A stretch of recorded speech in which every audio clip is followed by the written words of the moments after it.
May counter charge ka rin ba kay Director Matibag? Sa ngayon naniniwala ako na mabigat na gumawa ng kaso, pero siyempre yung mga ginagawa niyang panggigipit, yung ginagawa niyang pagpapahinto dun sa mga taong nagsasalita sa korupsyon, ginigipit niya maging ang Senado, lahat ng yan may balik yan. Kasi kung pinatawag nila yung tinuloy ng Marcoleta ang Blue Ribbon, masyasyak kayo. Mas malaki ang nakawan sa barn. May dokumento yun. Oo, yung ate 1 trillion, naku doon, grabe. Kaya tinan mo nga, maalma na yung mga tao sa barn. Ano masasabi niyo sa amin, sa atin to, sa grupo natin? Well, una sa lahat, yung laban naman natin, talagang alam niyong mahirap. Laban natin yung administrasyon, organisado sila, yung nakwan, organisado, talagang bumbo yung ginagawa ng pagkilos. Pero tayo tuloy-tuloy lang, hindi tayo pwedeng huminto. Ngayon, nakikita natin, iba't ibang grupo na lumalabas, nagsasalita, at magandang sinyalis to na hindi lang naman, kasi tingin ko, mulat na ang taong bayan eh. Alam nila yung nangyari. Galit din ang taong bayan dahil wala naging justice. Pero tuloy-tuloy pa rin tayo. Kailangan nating itulak ang pagkilos natin para talagang magkaroon ng hustisya tungkol dito sa nangyaring nakaman sa ating bansa. So kung yung isang panawagan na lang po na maraming Pilipino na mag-lead na si VP Sara ng isang genuine opposition, ano po bang may kukuha? Sa tingin ko naman nandiyan na siya. Siya na talagang genuine opposition dahil siya naman talaga ang nakatayo, di ba? Para sa opposition natin. Pero, alam mo, napakahirap ng sitwasyon natin. Kasi pagka ikaw nagsalita o may ginawa, kakasuhan ka. Kaya ako, mabuti na rin niya si VP Inday, hindi na muna kumibo. Basta tayo nagkakaintindihan, nagkakaalaman tayo sa ating adikain at saka prinsipyo na pagkilos at paglaban sa korupsyon. Kayo po kumusta po kayo sa mga kinakaharap ng kaso ngayon? Madami, nasa 6 na ata ako, pero eto, nasa laya pa rin naman. Pagdating ng panahon na hindi siguro, no, kung may gagawin sila, dalawin nyo na lang ako para makapagsalita ako. At actually, kung wala naman umaatras sa likod mo, nandiyan lagi. Salamat po. Salamat po. Thank you. Ay, kung may reaction lamang po tungkol po doon sa nakita kasi namin sa news, ibinalandra po doon yung house plan ng building ninyo. Ano po masasabi sa po? Hindi ko sila naintindihan. Meron yon. May violation ng privacy yon, pero hindi ko rin naintindihan. Kung ano yung pinapakita nila at anong ibig lang sabihin. Na kaya kasi sabi ko si Matibag nagmukhang tanga.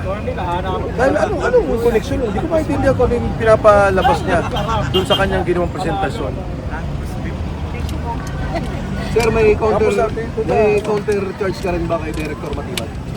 Sa ngayon naniniwala ako na mabigat na gumawa ng kaso, pero siyempre yung mga ginagawa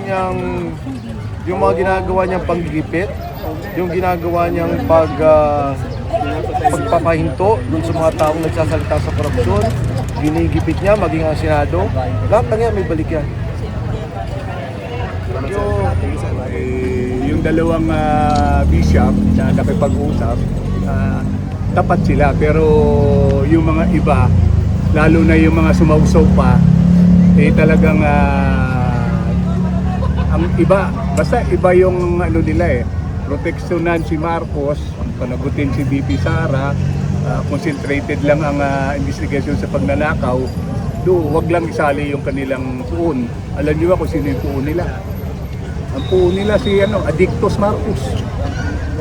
Yun yung dahilan kaya lahat talaga ngayon ginagawa lahat ng gobyerno ng administrasyong ito para pigilan na wag lumabas ang katotohanan. Kung yung mga senador nga talagang ginurgur nila, di ba? Para lang Hindi lumabas. Ngayon, sila na uli ang majority leader. Nagkaroon ba ng plano na buksan ng Blue Ribbon? Wala. Mas gusto nila impeachment. Kumpara sa impeachment, palagay na natin na almost 600 million kay VP Sara. Itong trillion, wala pa yung sa barn na. Kasi kung pinatawag nila yung tinuloy ng Marcoleta ang Blue Ribbon, masyasyak kayo. Mas malaki ang nakawan sa barn. May dokumento yun. Oo, yung ate 1 trillion, naku doon, grabe. Kaya tinan mo nga, maalma na yung mga tao sa barn. Na naghahanap na nasaan na yung pondo nila. Grabe ang nakawan dito. Kaya itong administrasyong ito, ginagawa lahat. Sinusuhulan lahat. Ito namang hindi ko rin maintindihan, itong makakaliwa na to, samantalang nung araw, galit na galit sila sa tatay nito. Ngayon, tingnan nyo, yung tatay nito, napakaliit lang. Ang ninakaw, ang kasalanan, kumpara dito. Bakit? Ang tatay hindi naman adik eh. Itong si BBM, adik eh. Kaya tinan mo, nagkawindang-windang tayo. Ito lang. Pagka merong membro na adik sa pamilya, nagugulo pamilya, di ba? Pag natapos, naubos ang nakaw gamit doon sa pamilya, ang mga kapitbahay na ninanakawan. Yun lang, simpleng paliwanag yun. Tingnan mo, bakit tayo nagkakagulo? Di ba? Leadership problem eh. Siya ang tatay natin ng bansa eh. Diba? Kung tatay ka, nagkakagulo yung mga anak mo, tatawagin mo. Ditong nakaraan, ba't tinawag niya yung House of Congress at Senate? Hindi naman eh, dahil pare-pareho silang buhaya.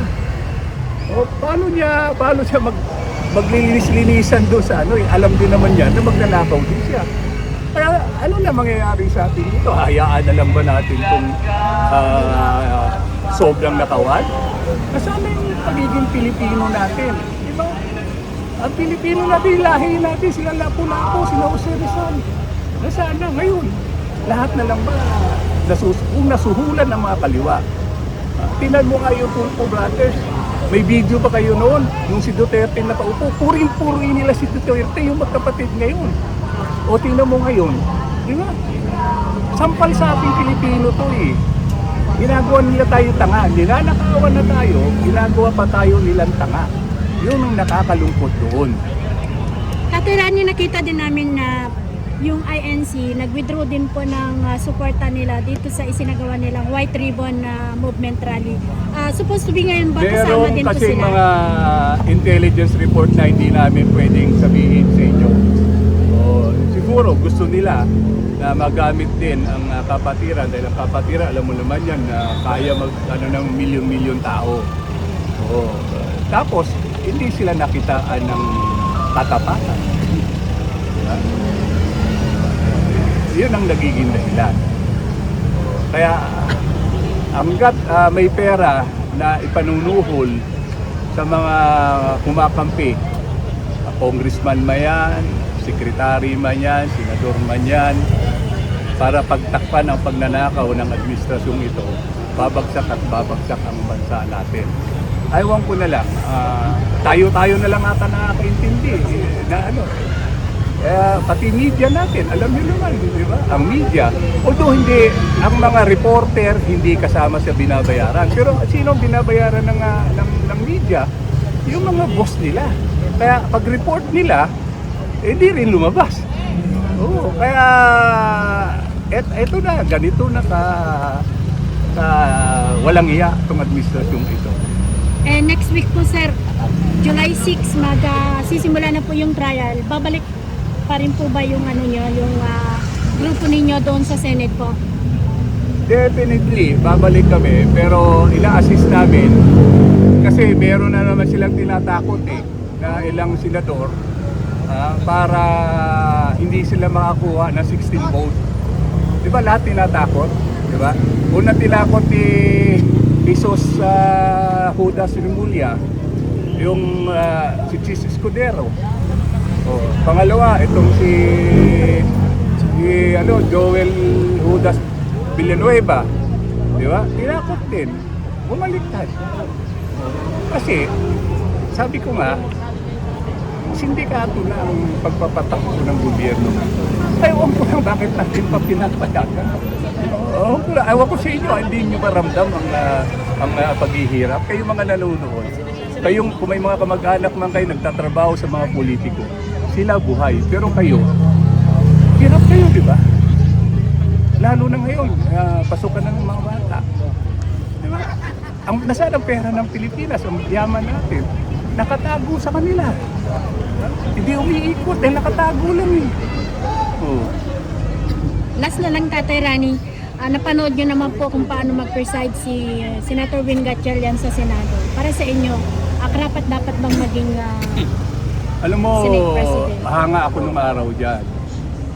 Pero nakita mo naman na ang Senado ngayon, Senado ng Malacanang. Parang dinobero ang bawat kilos nila. Kayo na lang ang mag-uusga. Pero ako, 68 years old na ako, 40 years na ako lumalaban. Unang labang ko, 28 years old ako, Marcos Sr. Lahat ng EDSA nandun ako eh. Tapos ito, sabi ko nga ako, naniniwala ako sa kanya noon eh, na ang kasalanan ng anak, ang kasalanan ng tatay, hindi kasalanan ng anak. Pero ngayon dito, baliktad eh. Ang kasalanan ng tatay, hinigitan pa ng anak. Kayo, yan, sa sitwasyon natin ngayon, normal ba ang pag-uutak pag-iisip ni Presidente? Kayo, Hindi. normal ba? Utak ba ng normal yan bilang isang presidente na hindi mo kontrolado ang mga tao mo? Di ba? O ngayon, nung nakaraang SONA, sabi niya, mahiya naman kayo. Ngayon kaya, susunod na SONA, anong kaya sasabihin niya? Di ba? Doon talaga mahalata mo na dapat talaga i-drug test na siya eh. Dapat i-drug test na talaga siya eh. Kasi doon, base doon sa mga takam yung mga kinakain niya, urong na ang dila, yan ay isang palatandaan na lulun ka na sa illegal na droga. Lulun ka na sa illegal na droga. Lalo na, kung ikaw ba matino ang iyong pag-iisip, magagawa mo ba sa bayan to?